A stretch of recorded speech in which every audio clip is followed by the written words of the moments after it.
Thanks, everyone. Joining us from Duke is head coach Kara Lawson, along with student athletes Ashlyn Jackson and Oluchi Okananwa. If you have a question, please raise your hand and we will get a mic over to you. Please introduce yourself and provide the name of the media outlet you're representing. If you are on Zoom, please use the raise hand feature if you have a question. A reminder that no video recording is permitted. We can get you a recording afterwards if that interests you. We'll begin with an opening statement from Coach and then open it up to the room for questions. Coach, whenever you're ready. It's a hard-fought battle. It's what we expected. Notre Dame is a great team and a team that's really hard to prepare for and really hard to play because they have so many weapons and they're very good on both ends of the floor. I thought our team stayed really disciplined defensively. I thought we executed what we were trying to do, keep them out of transition as much as we could and limit their opportunities on the glass. They beat us pretty big on the glass in the first meeting, and so we were able to kind of turn that into a double-digit plus for us. And then just made big plays late. I mean, it's what you'd expect in a March game. It was close, a possession game in the fourth quarter, and we had some players make some huge plays to give us that final separation. Thank you, Coach. We'll go ahead and take questions from the room. We'll start in the front row, please. Coach Skip Foreman with the News and Record of Greensboro. First question, neighborhood battle for the ACC championship. Does familiarity have a factor in this game tomorrow? Well, I think the way the new ACC schedule is set up, we play everybody once, and except for North Carolina, we played twice. So really in this whole tournament, we've played everyone for the second time. I think there is a familiarity, certainly, with our program and NC State's program. What a wonderful team they have, a team that made the Final Four a season ago and has a lot of experience. So I anticipate it be a really competitive game, and we're excited to be in the final and play for an ACC championship. You played, this will be your third game tomorrow, but the second one was especially intense. Do you consider physical and mental, maybe fatigue, playing into this, or does it matter in March? Yeah, I think what we try to do is make sure we place a priority on their recovery, try to get them back to the hotel and get food and get off their feet and get treatment, and understand that tomorrow's going to be as intense as this was, if not more intense, because of what we're both playing for. So, yeah, I think you understand that as a coach, that 3-3 is hard, but they're being asked to do the same thing, the opponent. So it's even. I think we both have had 2 hard games here and are going to have to put together a third one to get it. We'll go here on our right in the second row, please. My name is Ariel Cox from ESPN. My first question is, what does this moment mean to you? This moment means that we have an opportunity to play for a championship. And in my time at Duke, this is the first time we've made it this far in the tournament. And so I'm really proud of my team to advance, to have the opportunity to play for an ACC championship. So it means that we've won 2 games and we got a chance to win a third tomorrow. So it's very exciting, but also we haven't really done anything yet, but just get to the final. And so both teams I know are really focused on winning the final. And so that's what we've got to do. And my last question is, can you describe the energy of your team? Oh, there's so many adjectives that flood into my mind, and they change daily. They are just like off the wall sometimes. They're very loud. They're very sweet and nice. Sometimes they're annoying. They just have it all, and we have so many different characters. They all have great senses of humor. I think what I love about, I love a lot of things about this team, but they all have a good sense of humor. Like, we can make fun of one another, which I think is like a critical thing. Like, everyone can take a joke, and they make fun of me a lot too. And I think that's good when you have that, in your relationship with your players, and they have it with each other. Is if somebody does something, like, we're gonna make fun of them the next day. I had a good one this morning, right? I guess. That was a good one. That wasn't. That was. You know what I'm talking about? Yeah. What joke? That was good. Oh. Yeah. That was a good one, right? So we laugh. We laugh, and nobody's above getting made fun of. Yeah, I think that was a good that's one. important. Yeah, nobody. We'll go right behind in the third row. Hey, Coach, Tyler Wally for the Duke Chronicle. Can you kind of talk me through the importance down the stretch of chewing clock and making sure Notre Dame didn't have that much time to work with, even as your shots may not have been necessarily falling down? Yeah, I think it just, obviously time and score is very important late in the game. And, if you have the lead, and certainly you have more than a one possession lead, there's opportunities to kind of shorten the game. And so we did that there with a couple possessions. We also got a big offensive rebound to be able to take even more time off the clock.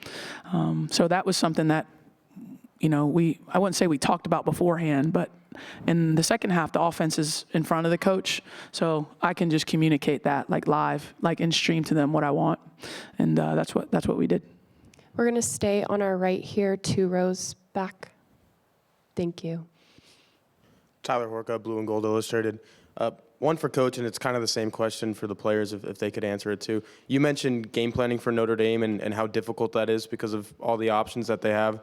What was different about this one? Why did it work this time and maybe not in South Bend? And then for the players, what maybe felt different about defending them this time as opposed to in South Bend as well? I think the biggest difference from the first game to the second game was the transition and certainly the runs.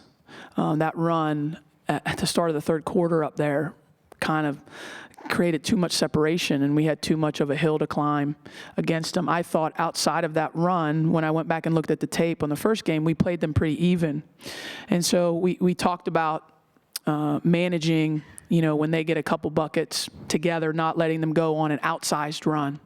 Now that's easy to say and hard to do. But I thought the transition game, I thought we got them into the half court more times to go against our half court defense in this game than we did in the first game. That's what it felt like. I mean, I could be wrong. I have to go back and chart possessions and see, but it felt like that they were playing against our half court defense more than the first game. And players, again, the question was what felt different about defending Notre Dame today. Ashlyn, can you take that? And then we'll go to Oluchi after you. Yeah, it's kind of like what Coach said, our transition game, being, at South Bend up there, they capitalized on a lot of our mistakes. And I would say this game, the level of us competing was a major factor within that. They're a great team. And, yeah, we just knew that going into the game that we were going to have to up that competition level and, just continue to capitalize on what we needed to work on within, their transition game. Yeah, I agree definitely with what both Coach and Ash said, and really I just think it was our connectivity and us locking in on personnel in our defensive scheme. Thank you. We're going to go to this center section on the left. Megan Price, 3 Chicks in a Pod. I have 2 questions, actually. The first one's for Coach. We had an all-female ref crew today. Can you talk about how important female representation is on all levels of this game? I think female representation is very important. In our sport, we continue to have a lot of great women in every area, whether that's coaching, whether that's obviously the young woman here playing, administrators, officials, all of that, people at the league office or at the conference office. Used to being in the NBA, the league office, conference office. And I think that's important because my players and everybody's players, but I'll speak to my players specifically, they see women at every level of our department. Our athletic director, Nina King, is a woman. And so our players know there's no limits to the different places that they can reach within the sporting world and within the business world, not just because they're very high achieving and players that are very goal oriented, but because they can see. So our goal is to just continue to surround them with good role models and continue to get them thinking big in terms of what their futures can be, because they can be just as bright, if not brighter, when they finish playing basketball. And then for the ladies, can you talk to me a little bit about how much Jaden contributed? Her level of physicality doesn't necessarily translate to the stat sheet, but she was a momentum changer. Yes, I said once before, Jaden is everything to us, you know. Her ability, well, not verticality, but like just her being able to play any position on the floor, you know, and then on defense, you know, she's big for us. She helps us out a lot. But yeah, she's great, you know. Jaden, I would credit her a lot because she brings it every day in practice, you know. And, you know, coaches on all of us really to like, you know, reach that level of competition that she brings every single day. But yeah, she's really big time for us.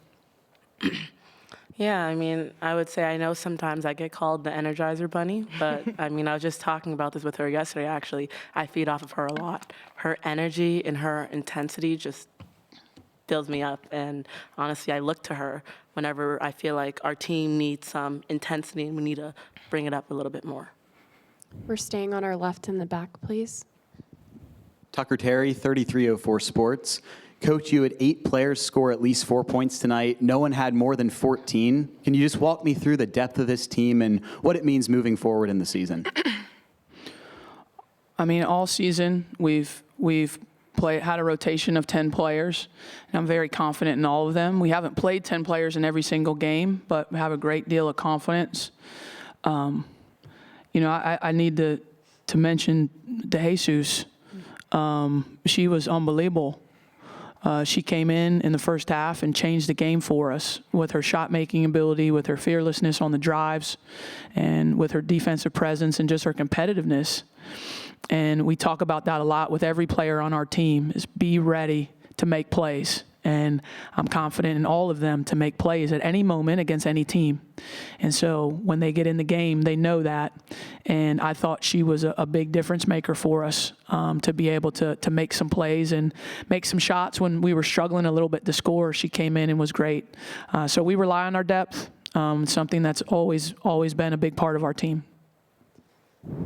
We'll come in this center section back up to Lindsay. Lindsay, if you can raise your hand a little bit. Thank you. Lindsay Gibbs with Power Plays. This is for the players. As Coach mentioned, this team hasn't played for a championship of this level together before, but in that fourth quarter, you were so poised and got all the, every big rebound your team found, the shots. You just seemed so cool as Coach was telling everyone to settle down, but it seemed like you already were so calm. Where does that calmness and confidence come from in this moment? I feel like it comes from our determination to, continue to get better, not just get better, but within this tournament, like there's a lot of great talent.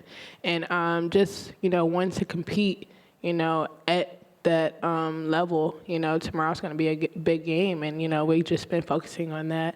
But we knew, like, going into the game that it was going to be a level that, like, we had to lock in on. And I would say that was really it. Like, we just had to focus on our determination to get to where we wanted to go. Let's go on our left. Lauren with the 9450. Coach, this is for you. You mentioned managing runs with Notre Dame was the focal point for today. Because you have some familiarity with NC State, playing them twice like you mentioned earlier, what are the keys to secure the victory tomorrow, in your opinion, and what are the focal points? Well, I think there's many keys for us. They're obviously a very explosive team offensively. They have some of the best guards in the country. And so it's a real challenge to try and defend them because they have so many different players that can make plays. They have great athleticism. Defensively, they can make plays with their length. They have terrific size. They have a number of players at the 5 position, but all of their players at the 5 position have great size. So it's going to be a very tall task for us. We'll get back and watch the film and get ourselves prepared. But we're looking forward to the matchup. We have a lot of respect for NC State, and we had a tough loss over there, but it was a great game. And I hope both of us are able to put on a great game tomorrow for the ACC championship. Thank you. Do we have any other questions in the room for Duke? Okay, thank you, everyone. Thank you.